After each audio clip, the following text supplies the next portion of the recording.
Hello and welcome to Summit Series podcast by Elevation Capital, where we talk to India's leading entrepreneurs on their journeys and learnings along the way.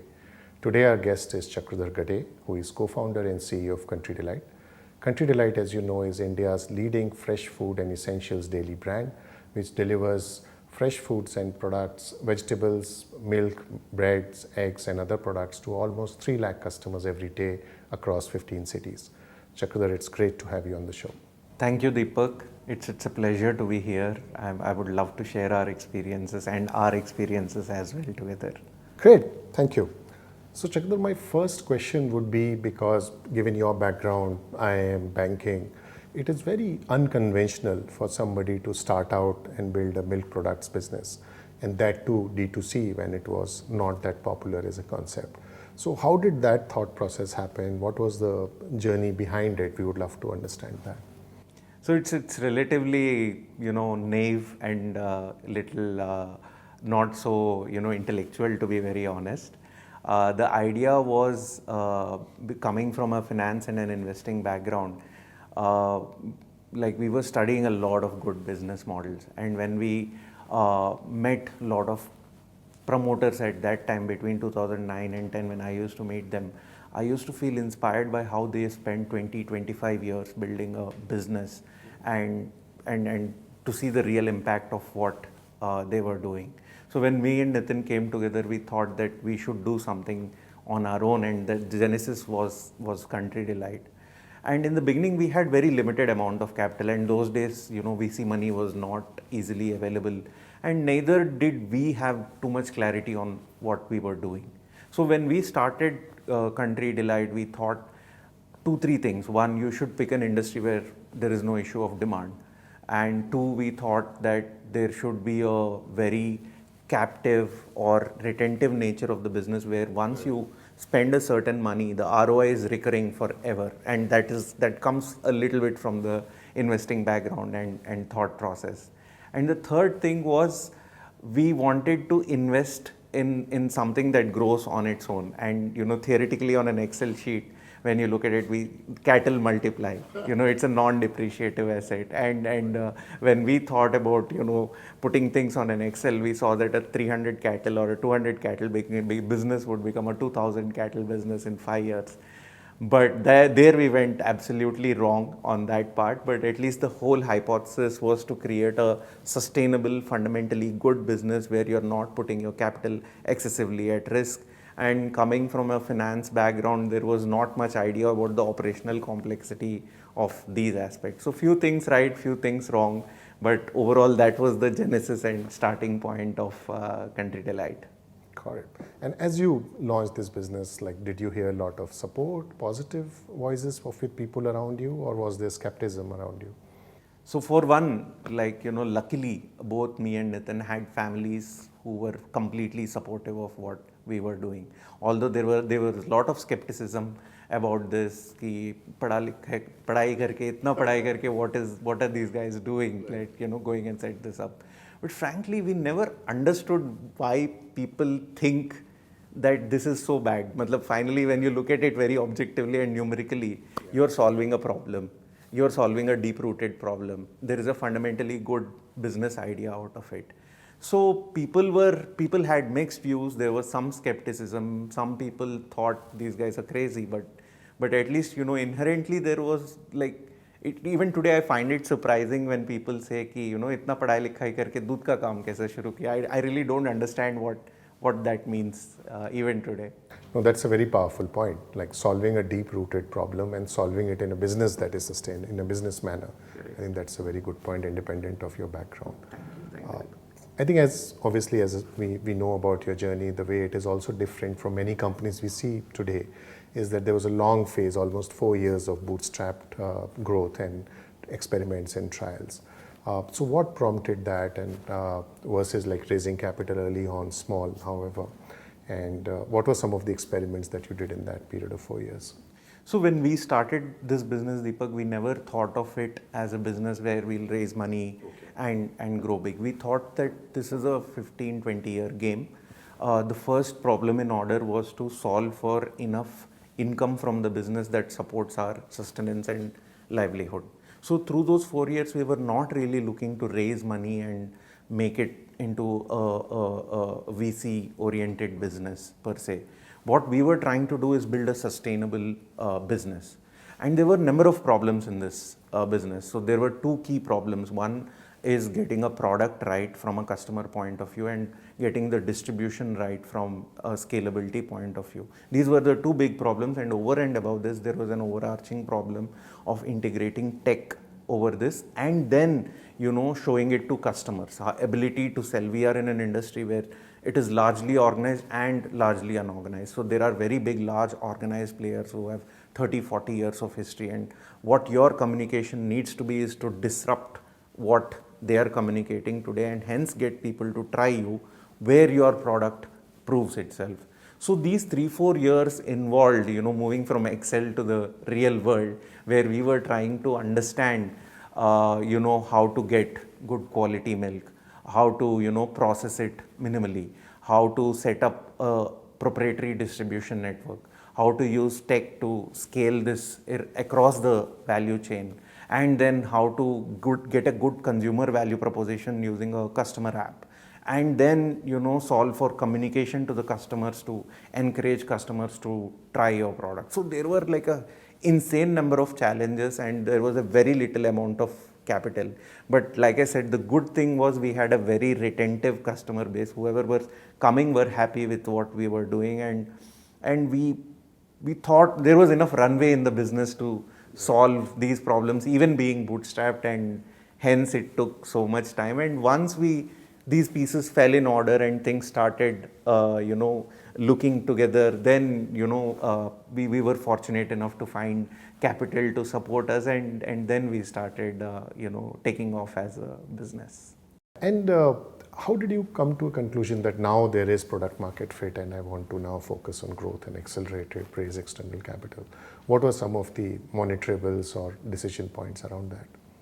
So like Deepak, this is an industry or a segment or a business where, neither me nor Nitin had any idea from the beginning. From day one, we found a very good source of truth, which is customer.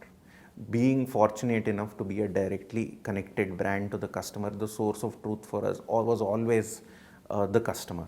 So, and having spent, 3 to 4 years in the business, beyond a point, if you take that as your single core source of truth and try to solve for, customer dissatisfaction and then move towards customer delight, there were 2-3 key problems to be solved. One was being able to get a good product to the customer. So when you have an organized play, there is a certain product which is going to the customer, and we figuring out what the customer needed, translating that into tangible objectives, whether it is in sourcing or whether it is in processing or whether it is in supply chain management, and giving one good product was the first problem to solve, which took a couple of years, 2.5 years to solve for that problem, because it had too many nuances and aspects. The second problem that we had to solve for was last mile. When we started back in 2013-12, people operated with own assets. So we initially used to give an asset to the guy, 30,000 rupee moped to the guy to come and deliver for 3 hours. And that guy used to come back, and that people handle those vehicles which are not there in such a suboptimal way. The vehicle didn't have a life more than 6 months. And it took us time to, figure out this asset light approach. Fortunately, in our business, morning delivery is a very good cohort. Like, people are relatively unemployed in the morning, and you have a very good cohort. Slowly, we started convincing people to build an asset light approach to last mile, then integrating tech and ensuring that there is a 99.5% fulfillment rate with very low basic capability, because we didn't have the money to invest too much in tech either. So that was the second problem. The third problem we had was working capital.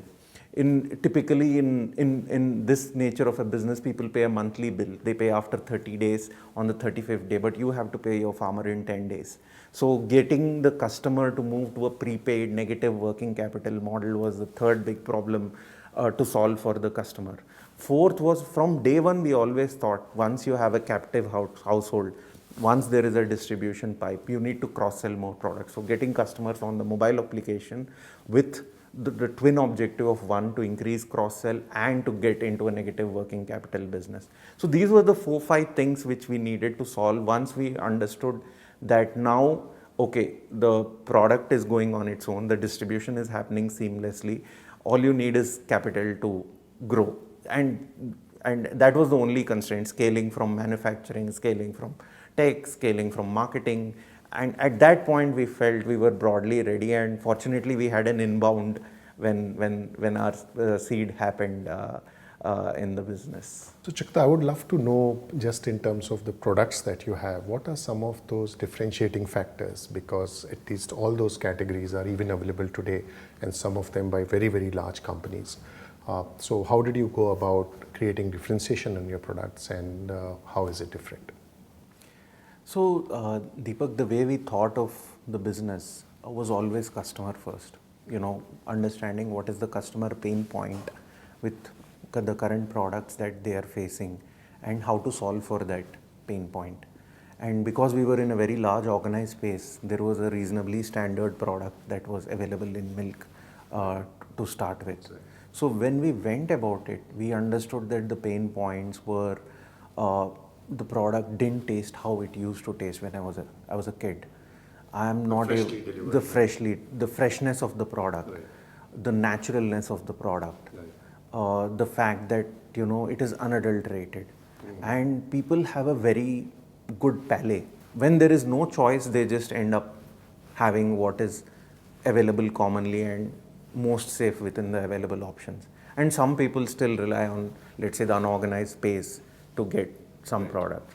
So our philosophy with milk started with the idea of adding nothing to the product, giving it absolutely natural to the customer.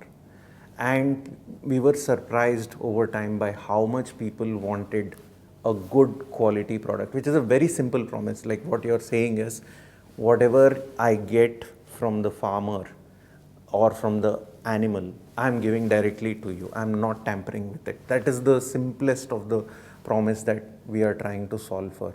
And when we started exploring across categories, we found that there is this big underlying theme that most people are not happy with the quality of products that they get from the big food companies, where it is often over standardized, very long shelf life products.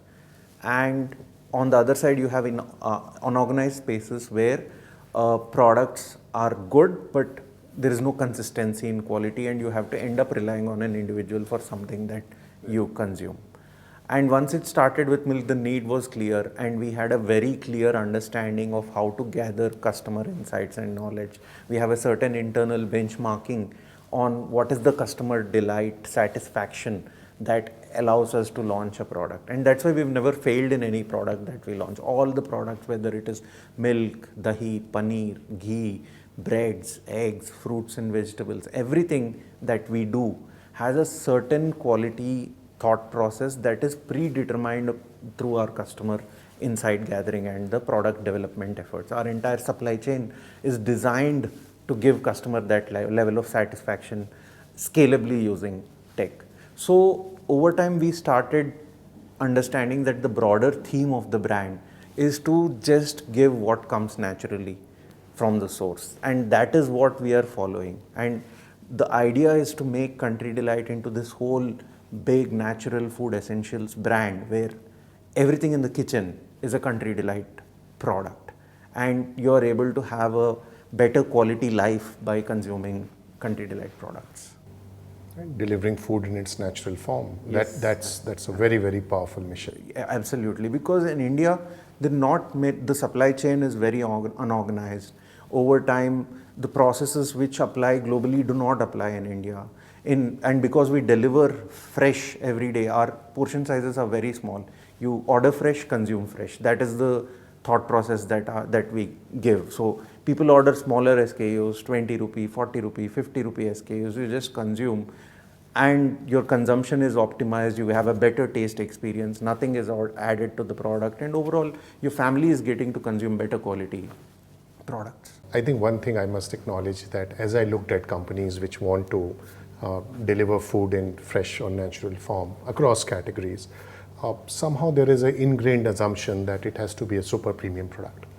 So most of these companies would charge very high price points or sometimes even double of what the alternative is. But Country Delight from its very beginning has been very conscious about this to make it affordable. Obviously there is some premium, but it is in the affordable category still. So how did you choose that ethos? And were there any challenges as you wanted to scale this up, but still ensure that it is affordable and not become a super niche, very expensive product? So when we started Country Delight, Deepak, we thought that this should not be a rich man's brand. It should solve a deep-rooted problem. And today we would love everyone to have Country Delight, but that is not possible to build a good sustainable business because of the way supply chain is unorganized and what it costs for us to get a good product to the customer. So from day one, the ethos was to have as many people as possible afford the brand. And for that, we have taken very conscious choices, which maybe a marketing professional would not have advised, saying that, okay, if you're getting such a good product, you should really package it well and give. But good packaging costs good 10%, 15% higher than the typical packaging which is available. But it has to be affordable at the end of the day from a customer point of view. And that is the core thought process where our decision making was always driven towards building high quality products that are affordable to as many people as possible, not being a rich man's brand. That was not the intent or thought process with Country Delight from day one, the way we thought. So hence that sort of thought process has always been ingrained, that you're directly connected to your customer. So you immediately know that will customers purchase at this price or not. If it is above this price, people won't buy. There'll be a very small 4-5% people who will end up buying it. And that's not what your purpose is. Your purpose is to solve for a very large customer base, to solve for affordability of high quality products across the country. That is the purpose of what we are building.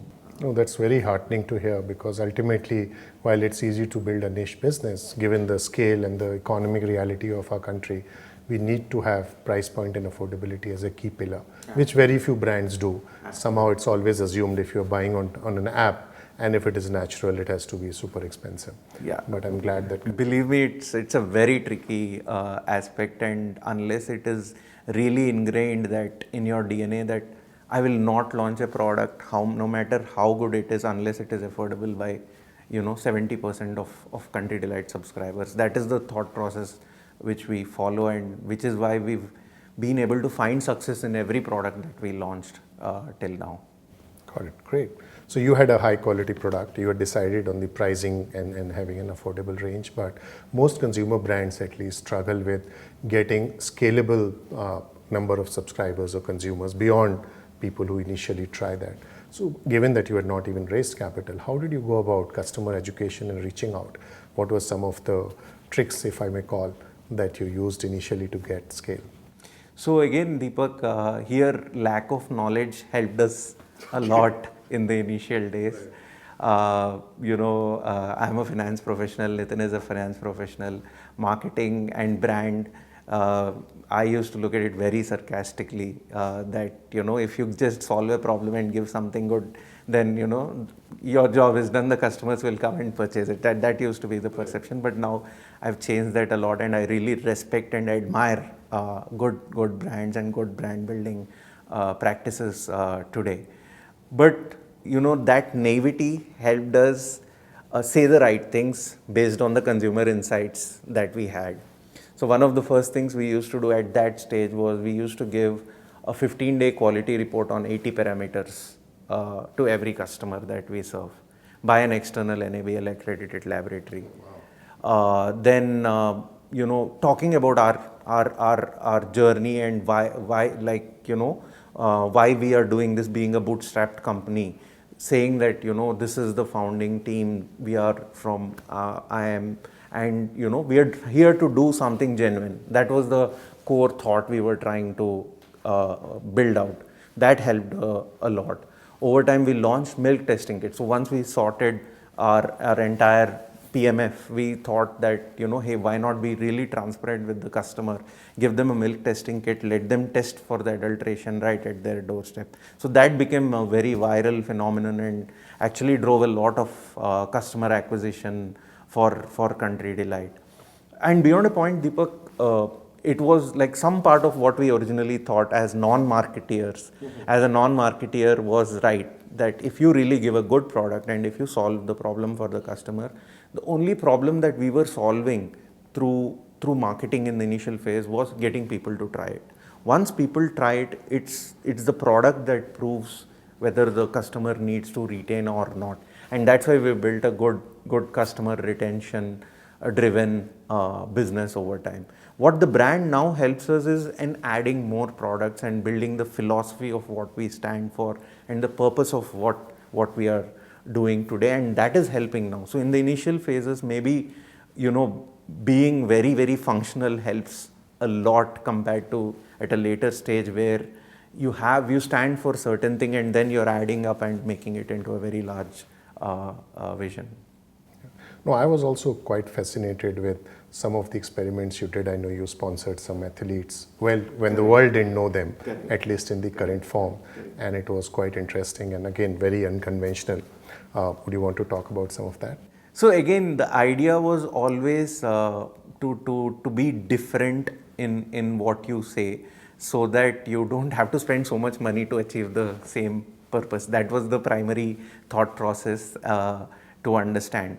And if your business, if you're doing something, you're anyway spending money to acquire customers, why not add value and make it a win-win situation with lesser capital? So when we sponsored athletes like Neeraj Chopra, Bajrang Punia, or even lately we've done Lakshya Sen, we've done a partnership with MMA who won 2 golds. We are trying to say that, hey, these are like really genuine gems that need identification and recognition. We as a brand are presenting ourselves. They actually try our products. So when most of these guys, we actually give them the product for a month. They end up trying the products, they end up believing in the brand. And then once they have the conviction and they see what we are saying and they relate to it, then we sort of use it for communication purposes. But the idea is always to do something different, to stand out in your communication, and at the same time achieve your targeted growth, which again comes from a lot of tech integration and thinking about what is working and what is not working, which is a completely different science altogether, which we can talk at some other time maybe. No, I was kind of almost joking within the team that given the people that you backed, you should be a venture investor. No, Deepak, I'm good with what I'm building. Great. I think one aspect that I would love to touch and get your thoughts is use of technology.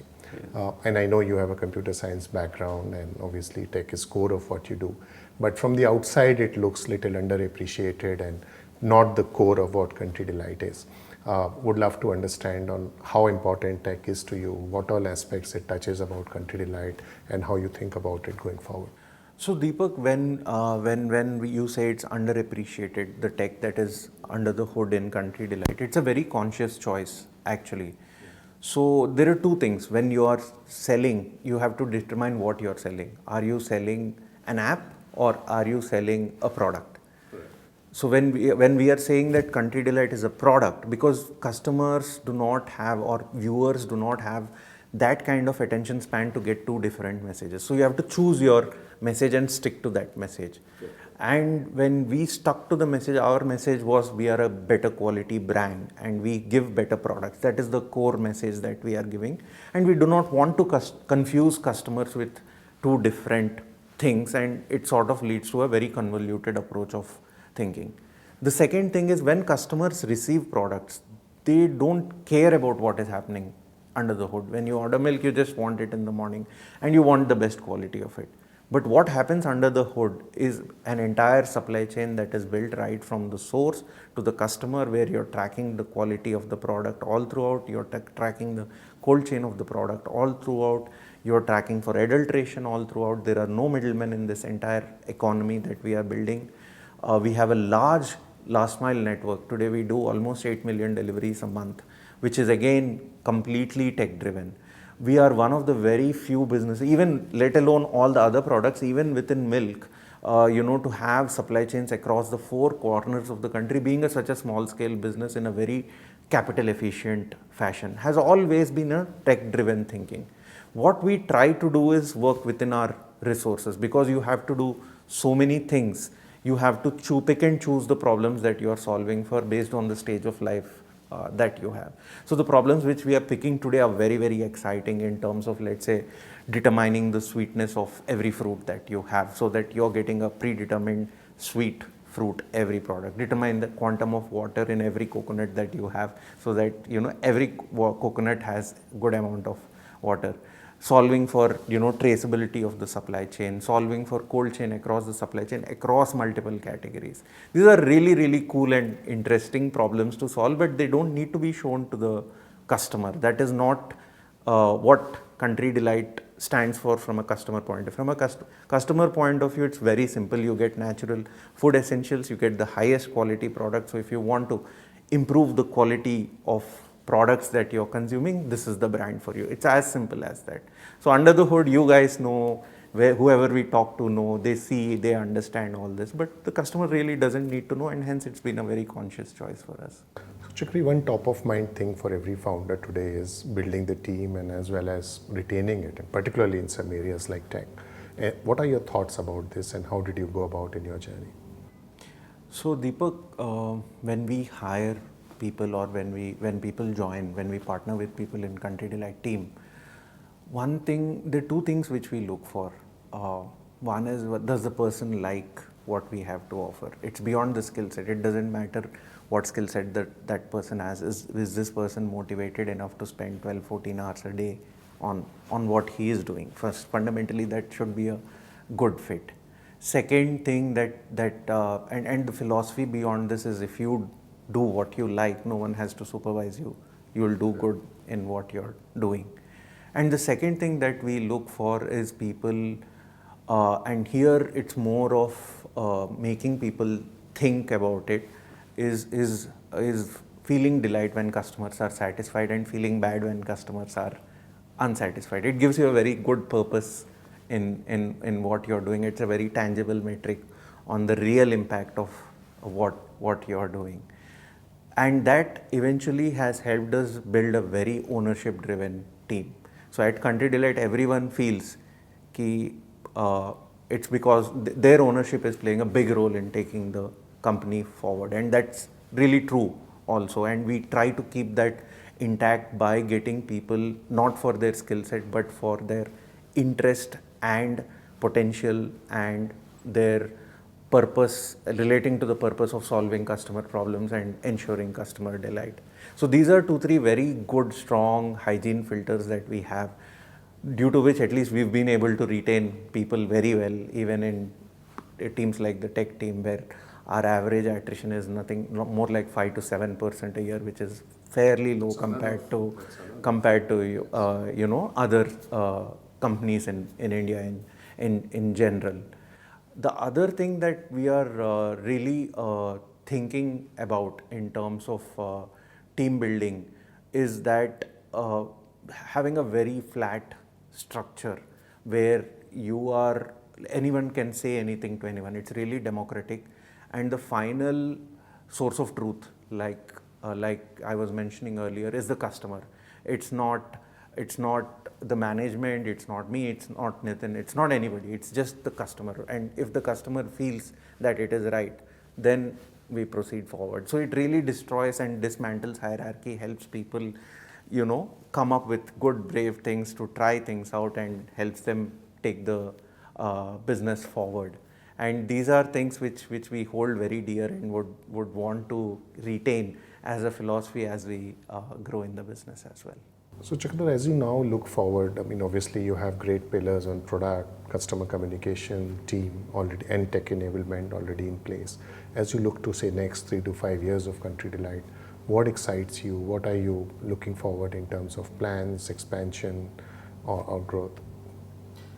So like I said, Deepak, when we started, we were very functional. We were one product, driven. We didn't think too much about the brand. Now we are doing a bunch of products and there is a category and there is a good customer problem that we are solving across categories. What excites us the most today is seeing this go wider and wider, but with the same depth in each category. So the idea is not to launch 1,000 products without understanding and solving for the real core need, which is to give better quality natural food essentials to the customer. So the really exciting part is going wider to solve similar problems across various categories as a step one. The second thing is going deeper within geographies, which is a function of what you're talking as a brand today, where you're saying that you're improving the lives, you're improving the quality of life of every family that you're touch, and to touch as many families as possible within a geography. So the idea for us now is to, first step for us is to reach 1 million subscribers, is to have a certain goal in terms of the monthly spend that these subscribers have, which is like roughly maybe $100 a month is what we are trying to target, where you're covering the entire milk products, fruits, vegetables, breads, eggs, cereals, pulses, grains, jams, pickles, all the entire kitchen essentials, where if you're a household who's wanting to improve the quality of the food that you're giving to your family, this is the one-stop shop where you get really thought through deep supply chain driven categories and products which back the philosophy and are very true and honest to that philosophy. And the overarching theme for the brand and which we are building is to just stay with the cause of making it very affordable and reaching large number of people while not compromising on the product quality. And this gives us a lot of nice things to do, whether it is in terms of brand, whether it's in terms of tech, whether it's in terms of solving supply chain problems. Very interesting things to do and very exciting things to do. No, that is very interesting. Thank you for sharing that.